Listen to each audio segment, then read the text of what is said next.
renueve el ministerio y que haya savia nueva en las congregaciones.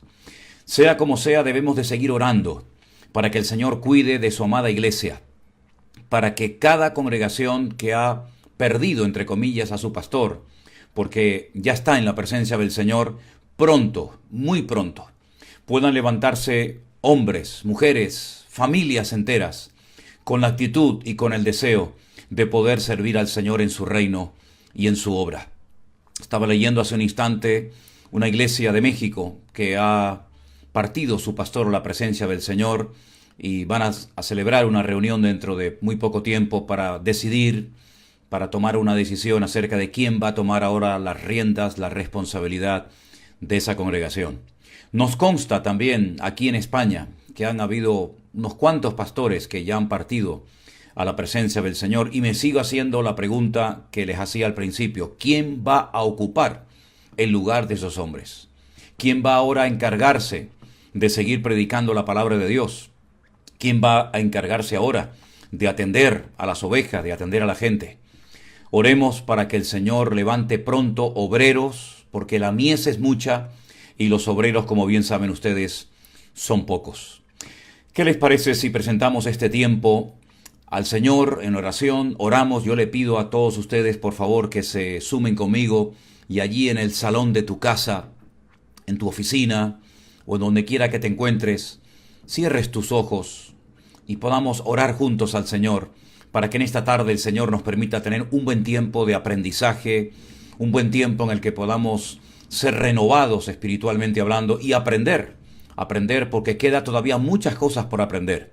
Y hoy, por supuesto, vamos a intentar, con la ayuda del Señor, dar respuesta a las preguntas que hemos recibido en los últimos días. Oramos ya al Señor. Padre Celestial, te doy muchísimas gracias por el privilegio que nos das en esta tarde de volver a estar juntos. Señor, pido una bendición especial para todos mis hermanos.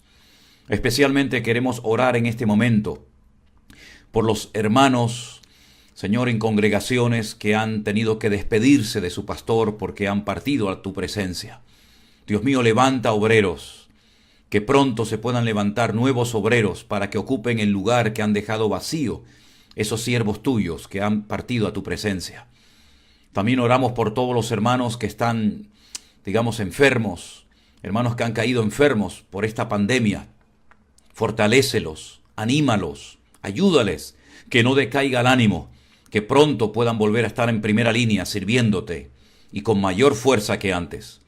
Bendícenos, Señor, en esta tarde. Háblanos, danos sabiduría para que podamos dar respuesta con tu palabra en la mano a las preguntas que en los últimos días hemos recibido. Nos encomendamos a ti y te damos toda la gloria y la honra en el nombre de Jesús. Amén y amén. Gloria al Señor. Queridos hermanos, antes de dar respuesta a preguntas que hemos recibido, yo quiero recordarles, y gracias a nuestro hermano Juan Ramón me lo recordaba hace unos días, y lo tengo aquí anotado, que en el último Pastor Online que hicimos el año pasado, yo les leía lo siguiente. Voy a volver a leérselo porque aquí lo tengo delante de mí. Una persona, no sé si era un hermano o una hermana, me escribía y decía: en mi iglesia todas las predicaciones están basadas en sueños y en revelaciones que dice tener la pastora. Recientemente nos predicó que Dios nos mandaba a enterrar Biblias. Ya dije en su momento que eso es una falta de respeto total y absoluta. El esfuerzo que hacen muchas organizaciones y muchos hermanos donando grandes sumas de dinero para que se imprima la palabra de Dios, no es para que después esas Biblias, que con tanto esfuerzo y cariño, después se entierren y no sirvan para nada y se echen a perder. Nunca hagan eso, hermanos. La Biblia es la palabra de Dios y hay que respetarla, y nunca jamás la pongan en el suelo.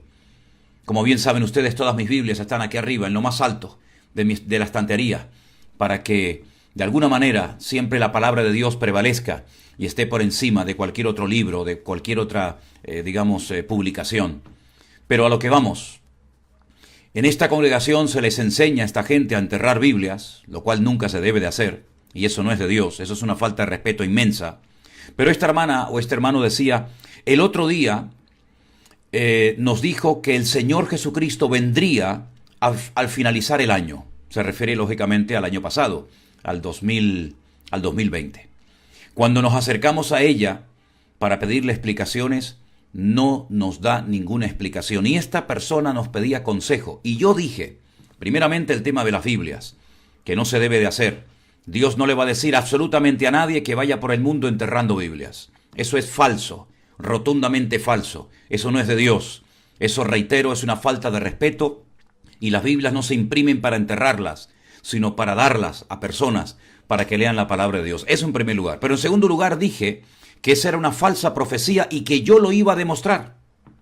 Y les dije que cuando tuviera el primer pastor online del año, que es este, les recuerdo que hoy día 4 de enero de 2021 es el primer pastor online de muchos que tendremos Dios mediante a lo largo del año, yo les diría que yo iba a estar. Que el Señor no iba a venir el 31 de diciembre del 2020 y que si no venía, esa supuesta profeta o pastora iba a quedar en evidencia. Por lo tanto, al hermano o a la hermana que me mandó este mensaje diciéndome o diciéndonos que el Señor Jesucristo le había revelado, el Espíritu Santo le había revelado a esta señora, que el Señor Jesucristo vendría a finalizar el año pasado, pues ha quedado totalmente en evidencia. Esta es una falsa profecía.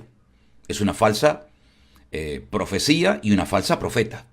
Y espero que los miembros de esa congregación se lo digan en la cara a esa señora. Usted ha mentido. Usted ha dicho algo que no se ha cumplido, por lo tanto su profecía era falsa. Y yo estoy aquí. Yo les dije que Cristo no iba a venir el 31 de diciembre del 2020 y no vino. Prueba de ello es que estamos ahora mismo en directo, 18:08 de la tarde, por lo tanto espero que los miembros de esa congregación tengan la suficiente madurez para decir, aquí no estamos ni un minuto más de nuestro tiempo, porque aquí se enseñan falsas profecías y lo he demostrado que esa señora mintió y ya saben ustedes lo que en el Antiguo Testamento, y que dé gracias a Dios que estamos en el Nuevo Testamento, o en la era de la gracia, pero ya saben ustedes lo que se les hacía a los falsos profetas en el Antiguo Testamento.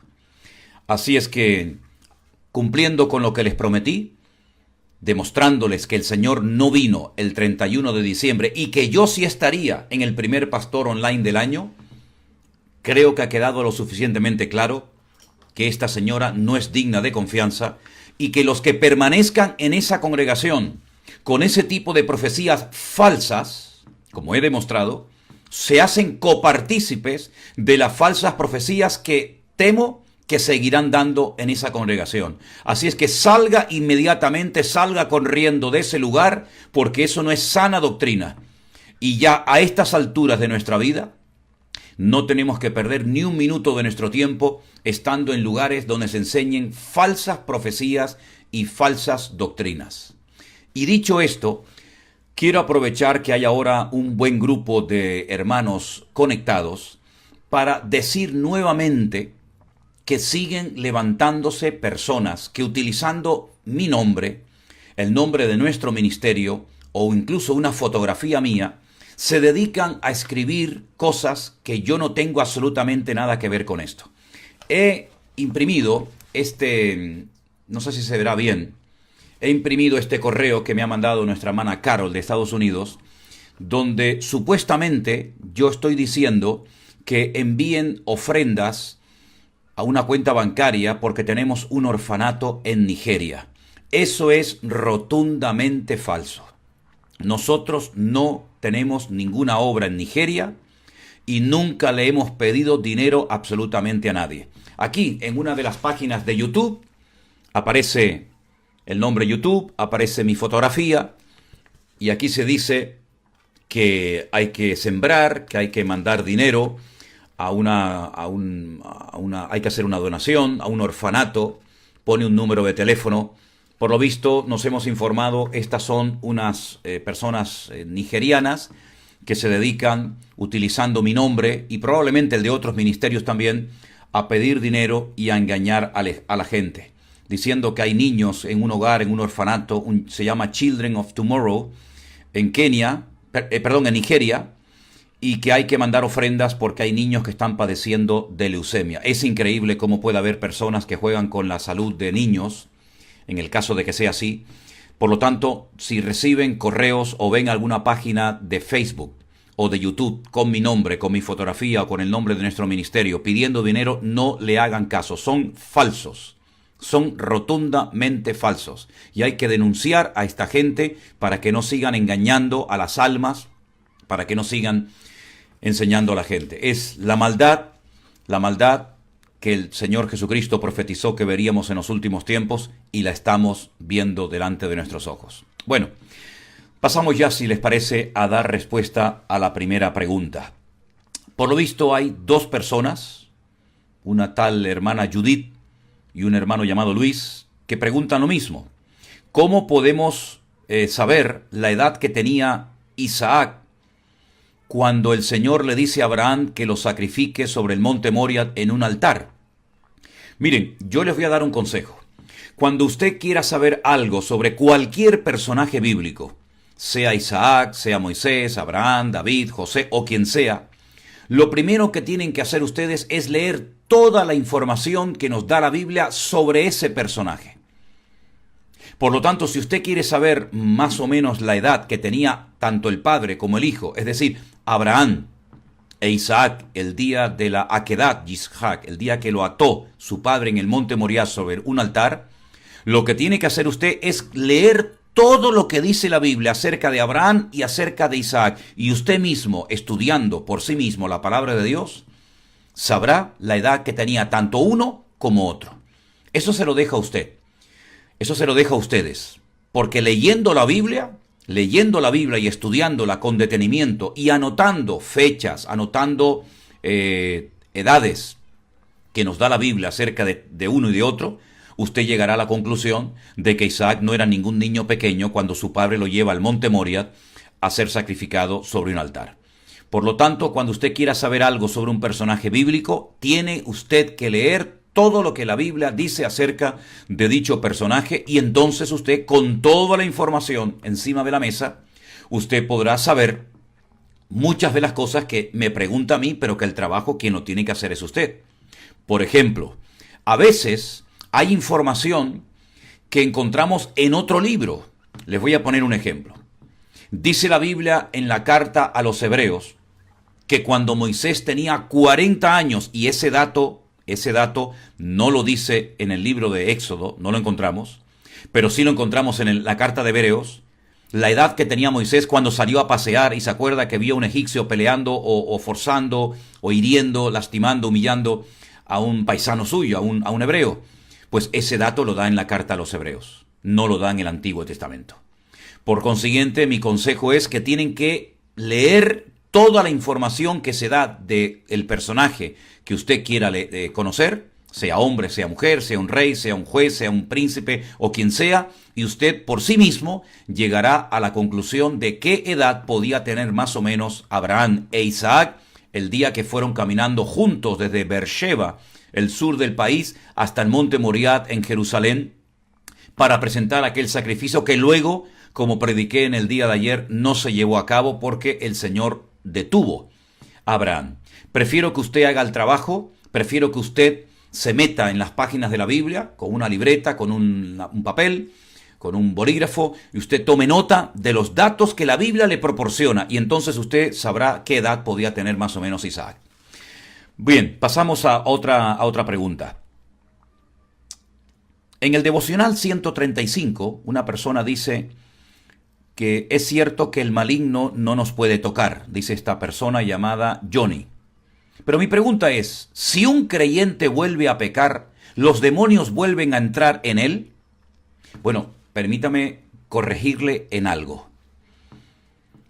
No toda persona que no ha aceptado al Señor Jesucristo como su Salvador personal tiene demonios. Eso hay que dejarlo bien claro. Hay millones de personas en el mundo que no son creyentes, que no han nacido de nuevo y no tienen demonios. Hay otras personas que sí. Por consiguiente, Cuando un creyente peca o se separa del Señor un tiempo, digamos, no necesariamente los demonios que tenía le vuelven a entrar. Eso es en el caso de una persona que ha sido liberada y en vez de consagrarse y vivir en santidad para el Señor, vuelve atrás y claro, su postrer estado viene a ser peor que el primero. Pero eso de que un creyente que peca se separa del Señor un tiempo y se le vuelven a meter los demonios dentro, eso es rotundamente falso. Eso no es verdad, eso no es así. Por lo tanto, no saquemos los versículos de su contexto y queramos decir ahora que cualquier persona que se separa del Señor, automáticamente los demonios que tenía se le vuelven otra vez a meter en el cuerpo. Por favor, estamos hablando de cosas que no son realmente ciertas. Hay personas, repito, hay personas que si tuvieron problemas con demonios, que no todo el mundo los ha tenido, repito, no todo inconverso ha tenido problemas con demonios, ¿verdad? No significa de que se le vuelvan a meter dentro. Las cosas son mucho más serias que eso, no es tan simple. Por otra parte, hay un hermano, no sé, porque no sé si Martín es nombre o puede ser apellido también, pero bueno, sea como sea, me dice que, ¿qué es lo que impide la manifestación de Cristo en la tierra? Dice, no me queda claro si es el Espíritu Santo o qué es. Vamos a ver, el Espíritu Santo, ¿cómo va a impedir que Cristo venga a la tierra? Usted tiene que volver a leer tranquilamente, lentamente, poco a poco, Segunda de Tesalonicenses, capítulo 2, del 1 al 12. Espero que haya tomado buena nota, Martín. Segunda de Tesalonicenses, capítulo 2, del versículo 1 al versículo 12. Usted tiene que ver ahí de qué se está hablando. Yo dije en su momento que ese capítulo lo comparo a los eslabones de una cadena. Un texto nos lleva al siguiente y el siguiente al siguiente. Ahí se está hablando de la venida del Señor. Ahí se está hablando de la manifestación del hombre de pecado, del hijo de perdición, del inicuo, es decir, del anticristo. Y al mismo tiempo se está diciendo que a ese inicuo, a ese personaje siniestro, que lo conocemos con el nombre de el antimesías o el anticristo, hay algo que lo detiene. Pero no lo confunda. Hay algo que detiene al anticristo, no algo que detiene o alguien que detiene al Señor Jesucristo. No. Léalo, repito, léalo otra vez detenidamente, con paciencia, y se va a dar cuenta que lo que Pablo está diciendo ahí, en ese capítulo 2, del 1 al 12 de Segunda de Tesalonicenses, no es alguien que está impidiendo el retorno del Mesías, el retorno de Cristo, sino alguien que está impidiendo la manifestación del anticristo. Y hasta que ese alguien, ese él, artículo masculino, sea quitado de medio, entonces, dice, entonces se manifestará aquel inicuo. Pero no se refiere al Señor, se refiere al anticristo. Vuelvo otra vez a leer el pasaje y se va a dar cuenta que lo va a entender perfectamente. Isaías capítulo 3, versículo 24, vamos a leerlo porque hay una persona que dice, esta escritura es muy fuerte. Bueno, vamos a leer en Isaías el capítulo, repito, 3, dice aquí, capítulo 3 de Isaías, versículo 24. Y en el lugar de los perfumes aromáticos, o en lugar de los perfumes aromáticos, vendrá hediondez, y cuerda en lugar de cinturón, y cabeza rapada en lugar de la compostura del cabello, en lugar de ropa de gala, ceñimiento de cilicio y quemadura en vez de hermosura. Vamos a ver, usted tiene que ver a quién se está hablando ahí. ¿Cuántas veces yo he dicho? Es una de las reglas de oro de la hermenéutica. Esa ciencia que nos ayuda a la correcta interpretación de los textos bíblicos. Usted no puede entender el versículo 24 del capítulo 3 de Isaías independientemente de todos los versículos anteriores y posteriores. Lo primero que usted tiene que hacer es leer todo el capítulo 3 de Isaías. Eso en primer lugar. Una vez que usted haya leído todo el capítulo 3 y parte del 4 también, usted tiene que hacerse la siguiente pregunta. ¿A quién va dirigida, a quiénes van dirigidas estas palabras? El encabezamiento del capítulo 3 dice: juicio de Dios contra Judá y contra Jerusalén. Ya sabemos a quién va dirigida esa palabra. A usted no, y a mí tampoco. Esas palabras se escribieron, las profetizó, las proclamó Isaías contra Judá y contra la ciudad de Jerusalén, es decir, contra sus habitantes, lógicamente, ¿se entiende? Por lo tanto, cuando usted dice, es que el versículo 24 es muy fuerte, ¿a quién se refiere? Pues si usted lee el capítulo desde el versículo 1 hasta el final, usted va a saber por sí mismo a quién se refiere. Ahora, si usted coge solamente el versículo 24 y usted dice, uy, ¿a quién le está hablando? Es imposible que lo pueda saber, porque tiene que leer el 1, el 2, el 3, el 4, el 5, así sucesivamente, hasta que usted llega al versículo 24. Y una vez que llega al versículo 24, tiene que leer los siguientes, que son también unos cuantos. Esa es la forma como se interpretan esos versículos, que si los sacamos del contexto, no podemos entender su significado y su aplicación personal, si es que la tuviera. Por lo tanto, mi consejo a esta persona que pregunta, ¿a quién se refiere las personas que son mencionadas en el capítulo 3, versículo 24 de Isaías? Lea todo el capítulo y usted sabrá a quién van dirigidas esas palabras. Pasamos a otra pregunta. Por lo visto la hace una hermana. No voy a decir su nombre porque, bueno, la pregunta es un poco, vamos a decir entre comillas, un tanto delicada. La pregunta es la siguiente. Esta hermana dice, yo tengo un hermano recién convertido que presta plata, es decir, presta dinero, cobrando intereses. ¿Está bien hacer eso?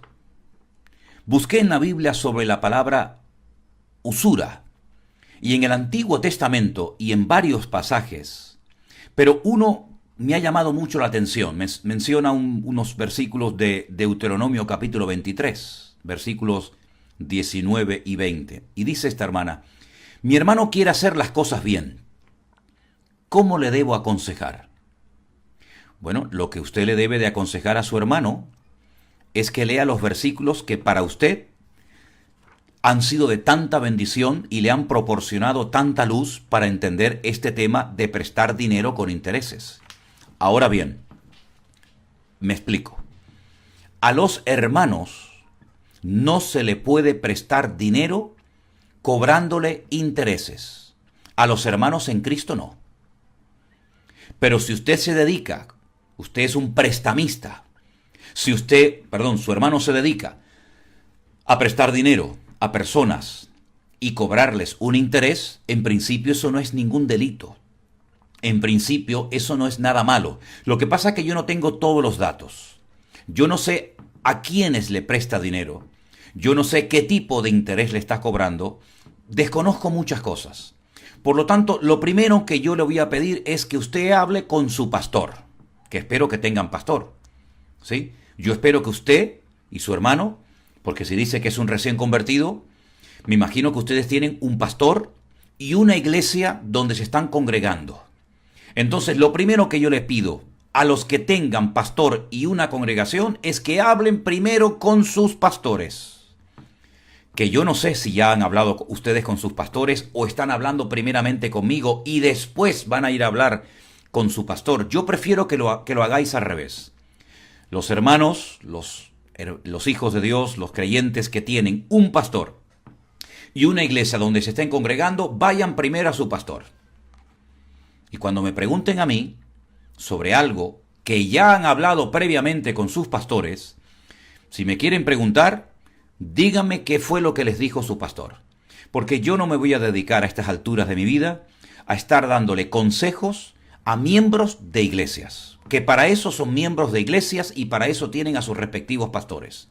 Yo aconsejo, yo enseño, yo ayudo o intento hacerlo a personas que o son miembros de nuestra iglesia virtual, o son miembros de nuestra iglesia presencial, o son hermanos que se han convertido y no tienen un lugar donde congregarse, pero miembros de congregaciones, y más cuando me preguntan por cuestiones de dinero, de plata, como usted dice, yo prefiero que vaya primeramente a su pastor. Pero aprovecho para decirle que si su hermano quiere hacer las cosas bien como usted dice que las quiere hacer, no le preste dinero a hermanos, a miembros del cuerpo de Cristo, cobrándoles interés. Eso no está bien.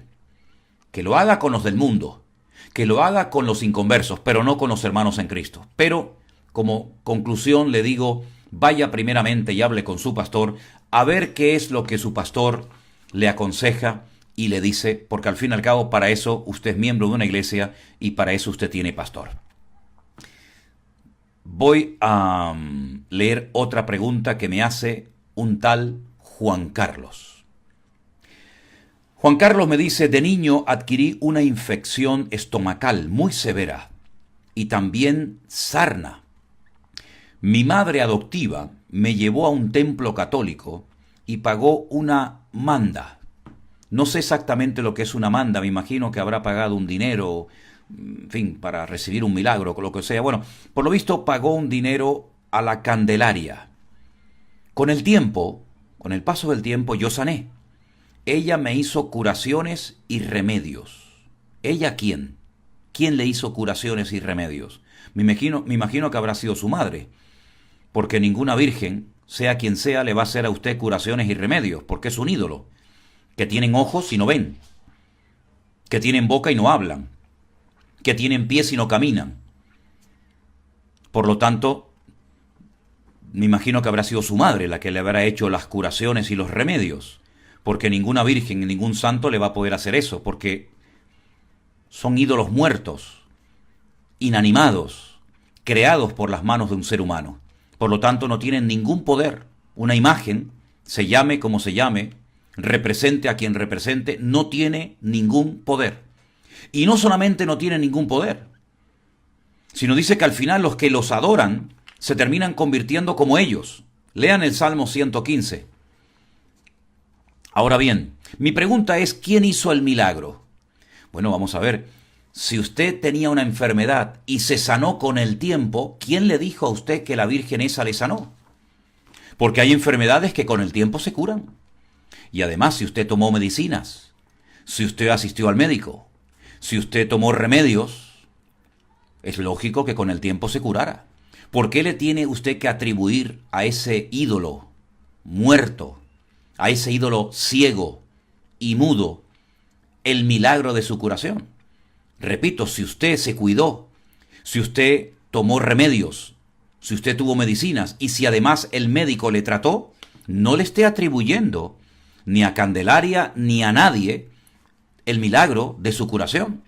Porque con el tiempo lo que está bien claro es que usted se sanó, usted se curó, que es lo lógico cuando uno toma remedios y cuando uno toma medidas preventivas y cuando uno se sana, pues es lógico si usted ha hecho caso al remedio de los médicos. Ahora, también les digo, y esto es para la gente madura, esto que voy a decir ahora es para gente madura en el Señor y espero que lo sepan encajar. También hay milagros diabólicos. Cuidado con eso, ¿eh?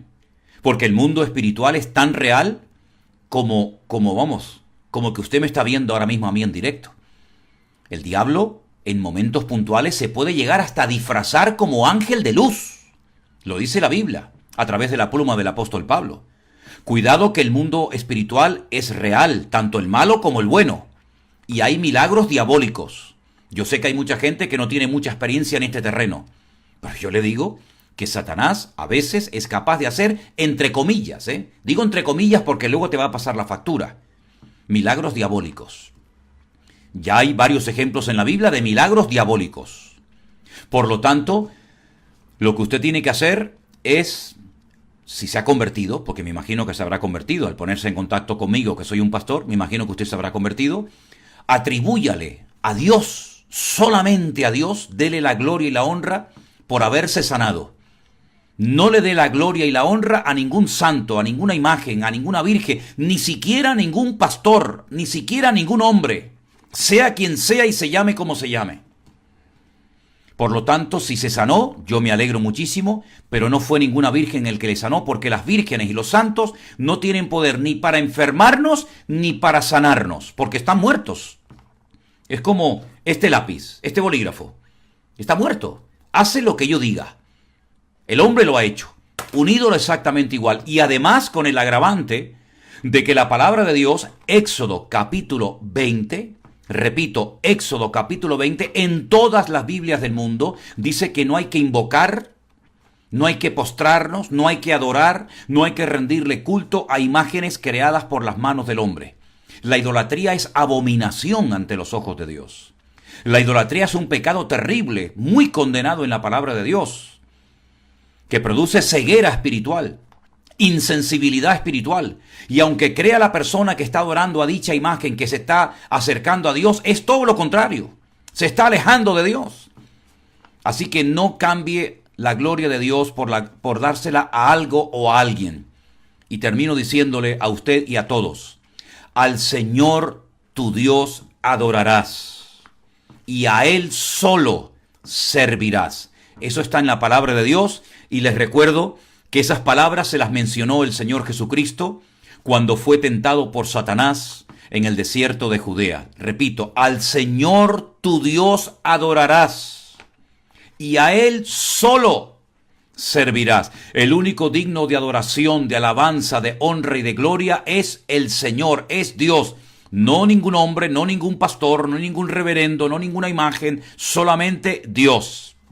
Por lo tanto, me alegro de que usted esté mejor, pero si está mejor y cree que ha sido sanado, dele la gloria a Dios. Diga ahora mismo conmigo: gloria a Dios. Diga ahora mismo conmigo: gracias, Señor, porque gracias a ti hoy estoy sano, hoy estoy bien.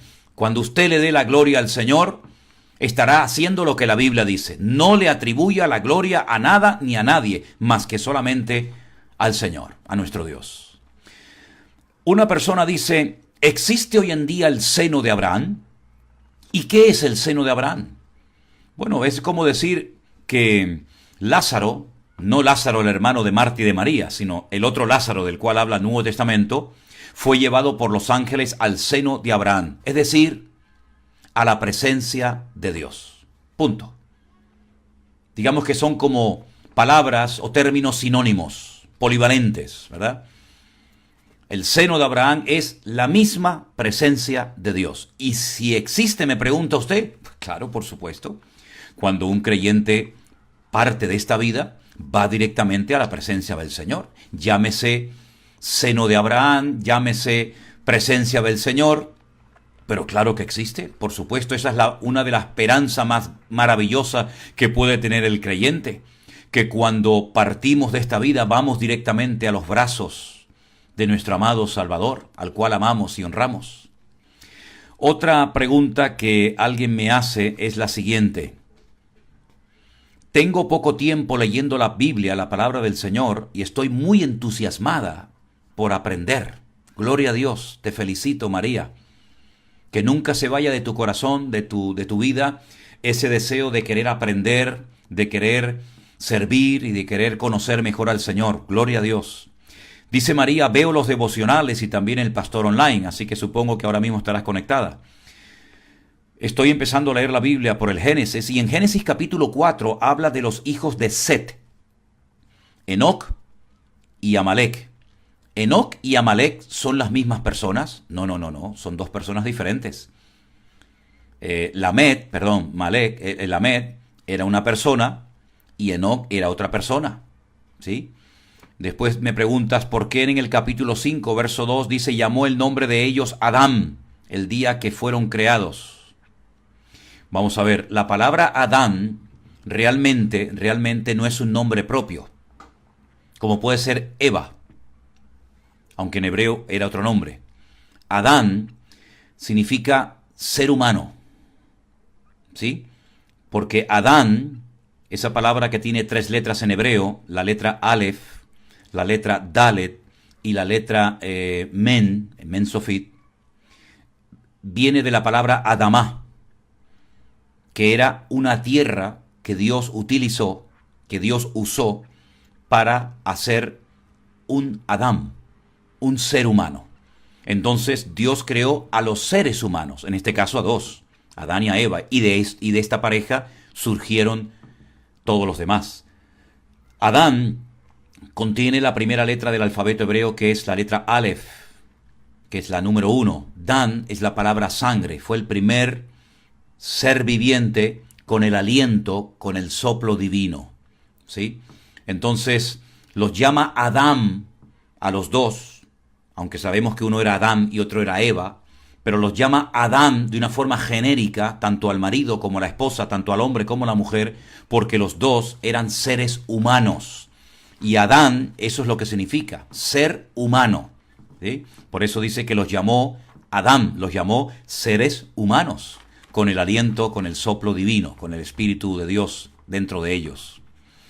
Y finalmente hay una hermana, una tal Leticia, que dice: ¿con qué frecuencia se ha sacado del contexto Mateo 18, 18 y 19? Vamos a leerlo, ¿te parece, Leticia? La palabra de Dios dice así: de cierto os digo que todo lo que atéis en la tierra será atado en el cielo, y todo lo que desatéis en la tierra será desatado en el cielo. Y el 19 dice: otra vez os digo que si dos de vosotros se pusieren de acuerdo en la tierra acerca de cualquier cosa que pidieren, les será hecho por mi Padre que está en los cielos. Sí, estos dos versículos han sido muchas veces sacados del contexto. Estos y otros tantos, y otros versículos que lamentablemente se sacan del contexto sin saber realmente a lo que se refiere. Porque claro, si nos ponemos dos personas de acuerdo y oramos para que Dios nos dé un yate de 100 millones de euros, ¿quiere eso decir que Dios tiene la obligación de darme esa petición, de concederme a esa petición? Pues no. Pues no. Por lo tanto, no hay nada peor, para mí es un delito, por no decir una herejía, sacar las cosas, los versículos de un contexto, ¿verdad? Y formar un pretexto. ¿De qué se está hablando en estos versículos previos al 18 y al 19, Leticia? Mira, en el versículo 15 dice: por tanto, si tu hermano peca contra ti, ve y repréndele, estando tú y él solos. Si te oyere, has ganado a tu hermano. Mas si no te oyere, que a veces suele ocurrir, toma a uno, a dos, para que en boca de 2 o 3 testigos conste toda palabra. Mas si no los oyere a ellos, dilo a la iglesia. Y si no oyere a la iglesia, tenle por gentil y por publicano. Y ahora viene el versículo 18. De cierto os digo que todo lo que atéis en la tierra será atado en el cielo, y todo lo que desatéis en la tierra será desatado en el cielo. ¿Te das cuenta en el contexto en el que aparece la palabra atar o desatar? En el contexto de perdonar, en el contexto de restaurar relaciones que han sido deterioradas entre creyentes, entre hermanos. Porque las relaciones entre creyentes hay que arreglarlas urgentemente. Que no se ponga el sol sobre esa situación. Habla con tu hermano. Hermano, ¿cómo podemos arreglar esta discrepancia? ¿Cómo podemos volver a llevarnos bien? Que no te hace caso, tú sigues insistiendo, llévate a 2 testigos. Vuelva otra vez a intentar arreglar la situación. Que no hay manera, comuníquelo a la iglesia. Que no hace caso a la iglesia, pues díganle públicamente a la iglesia: he intentado en privado, he intentado con testigos arreglar la situación y no hay forma. Por lo tanto, esta persona es como dice aquí, gentil y publicano. ¿Eso qué significa? Un inconverso. Un inconverso. Este hombre no es creyente, porque si fuera creyente, hubiéramos solucionado la situación antes de dar paso a informar a la iglesia de esta situación de rebeldía por parte de esta persona. En ese contexto es donde entra el atar y el desatar. Y en ese contexto es donde entra lo de si nos ponemos de acuerdo, podemos orar y el Señor responde. Es la unidad con la bendición de Dios. ¿No dice el Salmo 133? ¿Verdad? Mirad cuán bueno y cuán delicioso es habitar los hermanos juntos en armonía, porque allí envía el Señor y vida eterna. ¿Qué es lo que ha ocurrido, Leticia, con estos versículos? Ahí empezamos a atar al diablo, ahora lo soltamos, ahora lo reprendemos, ahora entra, ahora sale, reprendemos los espíritus malignos. Pero los espíritus malignos en una iglesia evangélica, pero si los reprendieron la semana pasada. Si hay iglesias que hacen culto de liberación para liberar a los cristianos. Pero, ¿cómo que liberar a los cristianos? Y se ora para liberar los demonios de esos creyentes, y a la semana siguiente se vuelve a hacer otra reunión de liberación para liberar a los hermanos que ya supuestamente fueron liberados la semana pasada. Esto es un circo, esto no es una iglesia, esto es un circo y una falta de conocimiento bíblico brutal, total y absoluta. Y en círculos pentecostales, tengo que decir, porque yo me crié en ambientes pentecostales, esto es muy común. Como estos que vienen a veces a visitar ciertas y determinadas iglesias, la nuestra no, por lo menos, pero estos ministerios que vienen ungidos, ¿verdad?, con buen nombre, famosos, y vienen y entonces empiezan a dar profecías a diestra y a siniestra. Yo les pediría a todos los creyentes maduros que cuando oigan a alguien, entre comillas, profetizar, graben o escriban esa supuesta profecía, como la de esta pastora que el año pasado le dijo a su iglesia que Cristo venía el 31 de diciembre, y yo les dije que esa era una profecía falsa, eso era mentira, y yo lo iba a demostrar en el primer Pastor Online del 2021, y lo he demostrado. Entonces, cuando alguien viene y dice, no, porque ustedes van a hacer esto y van a hacer aquello, y van a construir aquí y van a construir por allá, graben esas profecías, la inmensa mayoría falsas, así lo digo de contundente, falsas, para que con el paso del tiempo se las vuelvan a poner a aquellos que creyeron en esas falsas profecías, creando una falsa expectativa, y le recuerden a ese señor o a esa señora que vino y profetizó un montón de cosas que al final todas eran rotundamente falsas. No podemos decir amén a todo lo que hoy en día lamentablemente se enseña y se dice. Hace años sí, hace años había un respeto, hace años había un apego a la palabra. En los últimos años ha habido un desapego a la palabra de Dios y se le ha dado una libertad a los supuestos profetas que nunca se le ha dado a otras personas. Y se les permite predicar y enseñar desde el púlpito auténticas barbaridades. Pero como luego se van y muchos después no se acuerdan de lo que ese señor o esa señora dijo, se llevan la ofrenda, van con los bolsillos llenos, crearon una falsa expectativa en muchas vidas, pasa el tiempo y luego aquel que tenía cáncer se murió cuando le dijeron que Dios le había dicho y revelado que se iba a sanar. Cuando le dijeron a aquel empresario, y sé lo que digo porque yo he estado en algunas reuniones donde se le decían a los empresarios, no se preocupen, no solamente tu empresa va a ir a mejor, sino que además vas a abrir más empresas, y al final ni su empresa fue mejor y encima no abrió más. Donde se le dice a algunos padres, tu hijo, el rebelde, el que no se ha convertido, ese va a convertirse pronto y va a predicar la palabra, y luego ese hijo resulta que moría. Es decir, yo lo que pido, hermanos, que seamos serios y maduros. En este momento de la historia, no podemos seguir dándole cabida a falsos apóstoles, a falsos profetas y a falsos maestros que han hecho un daño terrible, terrible a las iglesias y a muchas vidas y muchas personas. Y lo digo porque desde el mes de marzo del año pasado vengo haciendo prácticamente el devocional y el pastor online, y hemos recibido miles de correos y de llamadas y de WhatsApp y de mensajes donde la gente nos dice, hemos salido muy mal de algunas congregaciones. Nos han sacado el dinero, nos han creado una falsa expectativa, creímos en lo que nos dijeron y al final nada se cumplió y todo fue rotundamente falso. Espero que aprendan, espero que tengan claro la advertencia del Señor Jesucristo cuando dijo que en los postreros días vendrían falsos profetas, falsos maestros y falsos cristos. ¿Sabe que la palabra Cristo no es un nombre propio? ¿Sabían ustedes lo que significa la palabra Cristo? Es una palabra griega. La palabra Mesías, Mashiach, ungido. Cristo está diciendo en Mateo 24, ojo, hermanos, pueblo mío, atentos, vendrán falsos ungidos. Falsos Cristos significa falsos ungidos. Pero claro, se les abre la puerta, se les ponen hoteles de 5 estrellas, se les da toda la libertad del mundo para que profeticen y digan lo que les dé la gana, luego se marchan. Y el pobre pastor, si se atreve, tiene que arreglar todo lo que este señor o esta señora ha roto. ¿Qué les parece?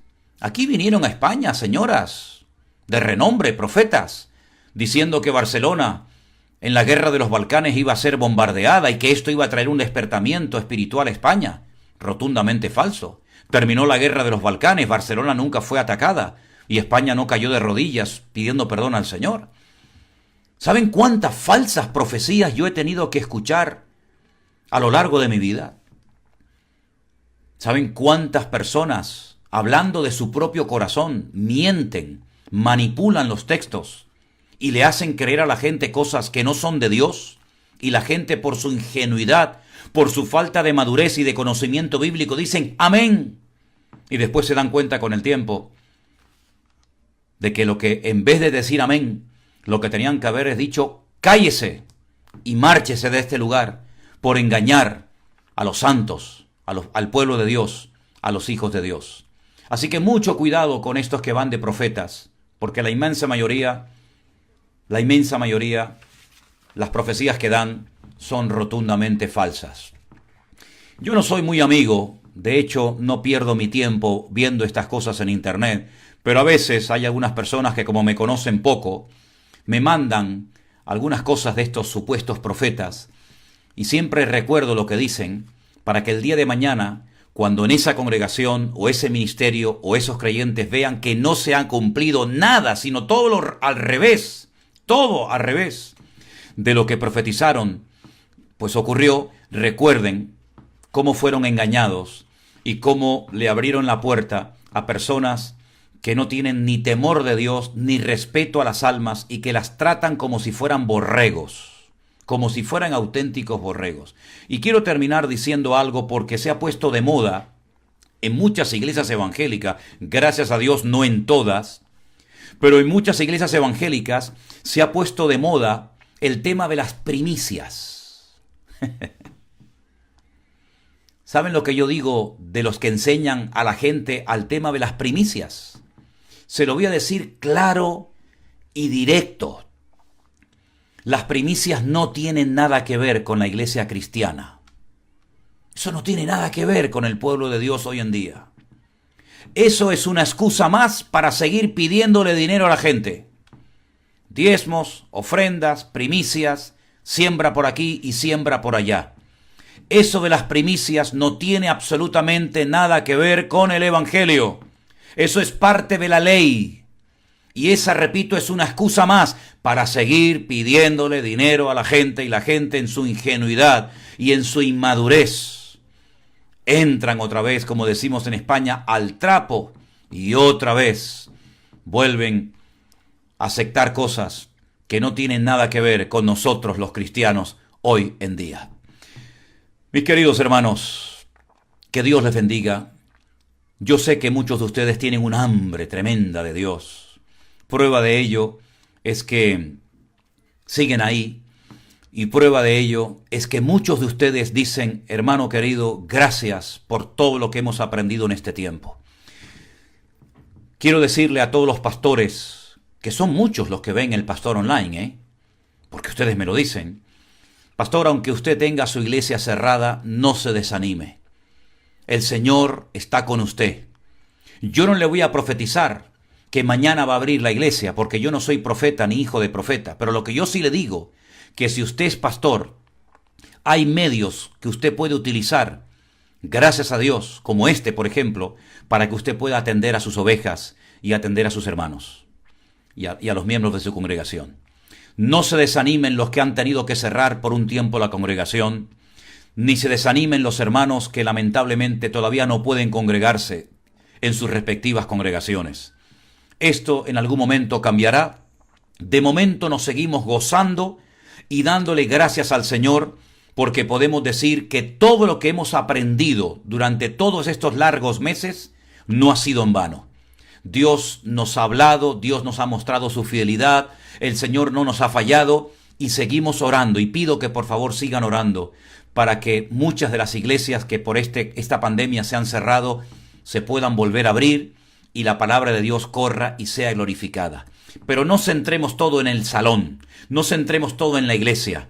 Hagamos de nuestros hogares congregaciones y utilicemos las redes sociales para predicar y difundir la palabra de Dios.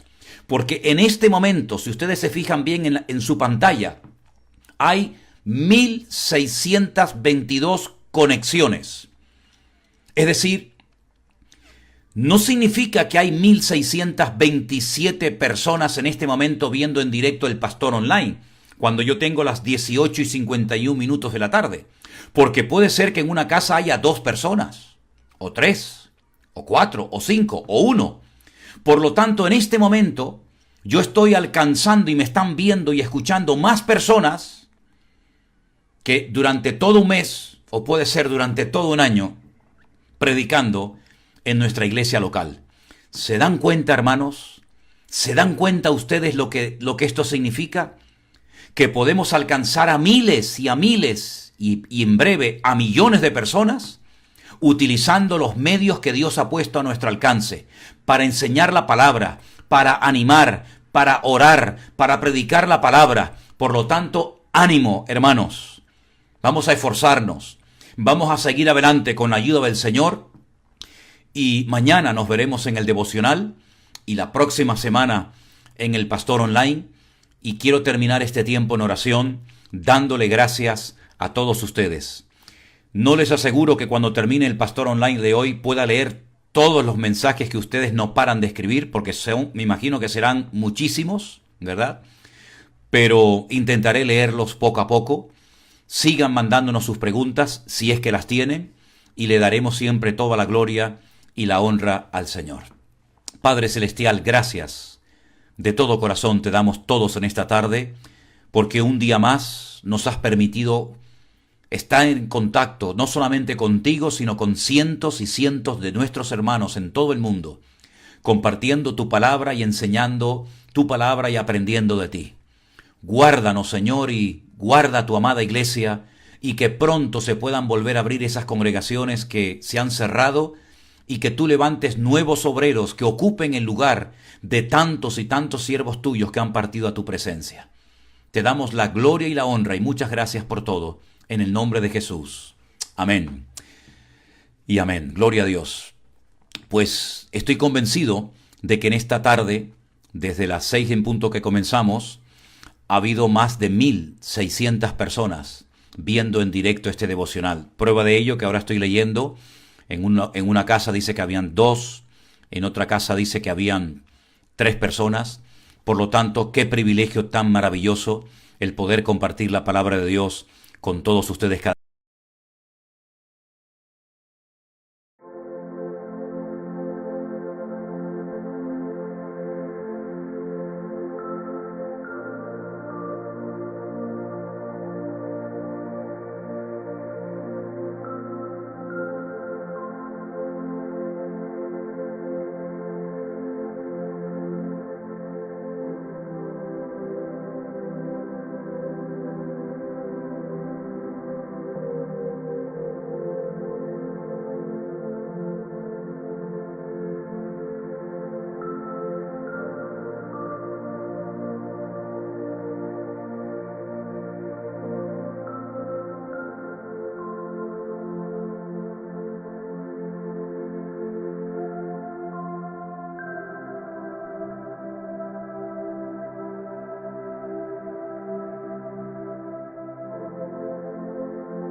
electric air.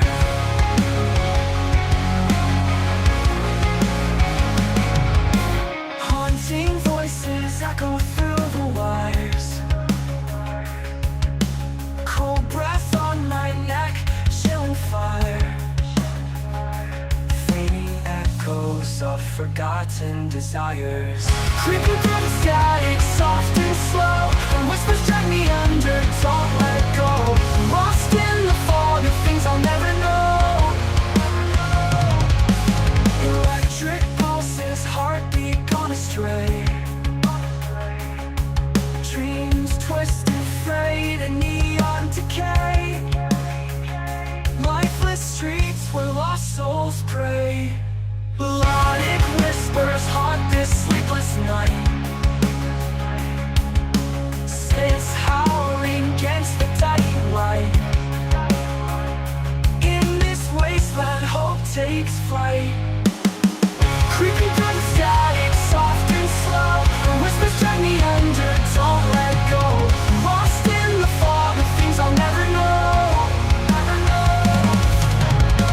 Creeping through the static, soft and slow. The whispers drag me under, don't let go. Lost in the fog of things I'll never know. Never know. Creeping through the static, soft and slow. Her whispers drag me under, don't let go. Lost in the fog of things I'll never know. Things I'll never know. Things I'll never know. Be steady, a newfound stride. Hope takes flight, leaving shadows behind.